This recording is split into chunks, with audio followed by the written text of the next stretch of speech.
જૂનાગઢના ગિરનાર જંગલમાં ગેરકાયદે પ્રવેશ કરતા ભાજપના કોર્પોરેટર સહિત 5 શખ્સો ઝડપાયા, 1.25 લાખનો દંડ. જૂનાગઢ જિલ્લાના ગિરનારના જંગલ વિસ્તારમાં ગેરકાયદેસર ફરતા ભાજપના કોર્પોરેટર શાહબાજ ખાન બલોચ સહિત 5 શખ્સોને ફોરેસ્ટ વિભાગે ઝડપી પાડ્યા.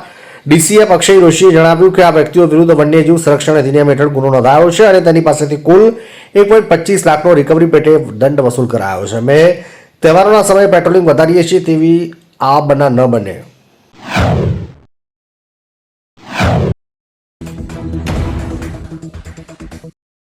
હિંમતનગર રેલવે સ્ટેશન પરથી ઝડપાયો 79 લાખથી વધુ ડ્રગ્સનો જથ્થો. સાબરકાંઠા હિંમતનગર રેલવે પ્લેટફોર્મ પરથી પોલીસે એમ્ફેટામાઇન અને મેપ્ટામાઇન ડેરિવેટિવ્સ પ્રકારનો 792.11 ગ્રામનો ડ્રગ્સનો જથ્થો ઝડપી પાડ્યો. આ ડ્રગ્સની બજાર કિંમત 79.21 લાખ છે. અજાણ્યો શખ્સ પોલીસની ચહલપહી જોઈ પ્લેટફોર્મ પર ડ્રગ્સ ભરેલો થેલો મૂકીને ફરાર થઈ ગયો. વીરભૂમિ એક્સપ્રેસ ટ્રેનમાં ડ્રગ્સના જથ્થાની હેરફેર કરવામાં આવતી હોવાની પ્રાથમિક માહિતી સામે આવી છે.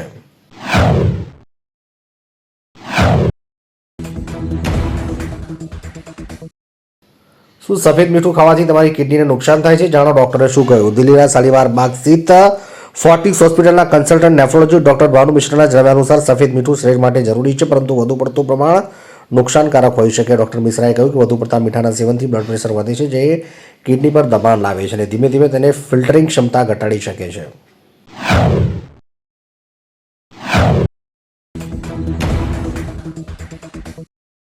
સો કિલોમીટર પ્રતિ કલાકની ગતિ આગળ વધી રહ્યું છે વાવાઝોડું મોથા. આંધ્રપ્રદેશમાં રેડ એલર્ટ.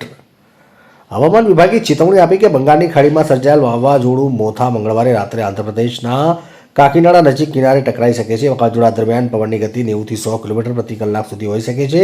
તે 110 કિલોમીટર પ્રતિ કલાક સુધી પહોંચી શકે છે. હવામાન વિભાગે આંધ્રપ્રદેશના 27, 28 અને 29 ઓક્ટોબર માટે વરસાદનું રેડ એલર્ટ જારી કર્યું છે.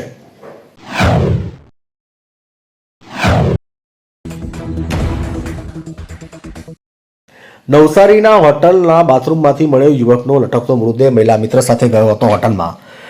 નવસારીની હેપી સ્ટી હોટલમાં બાથરૂમમાંથી લટકતી હાલતમાં એક યુવકનો મૃતદેહ મળી આવે. મૃતક 28 વર્ષીય મીત હળપતિ પોતાની મહિલા સાથે મિત્ર સાથે હોટલમાં ગયો. લાંબા સમય સુધી યુવક બાથરૂમમાંથી બહાર ના આવતા હોટલના મેનેજમેન્ટે દરવાજો તોડતા અંદર તેનો મૃતદેહ મળ્યો. જલાલપુર પોલીસે જણાવ્યું કે કોઈ ગુનો દેખાતો નથી, પરંતુ તમામ એંગલથી તપાસ કરવામાં આવશે.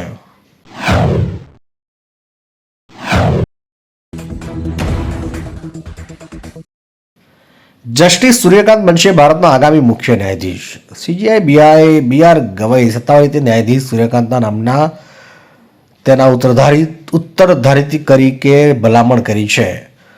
ત્યારે ન્યાયાધીશ સૂર્યકાંત આવતા મહિને નિવૃત્તિ બાદ ગવઈનું સ્થાન આવશે. ન્યાયાધીશ સૂર્યકાંત ભારતના 53માં મુખ્ય ન્યાયાધીશ બનશે અને ફેબ્રુઆરી 2027માં નિવૃત્તિ સુધી તેઓ આ પદ પર રહેશે તેવી અપેક્ષા છે.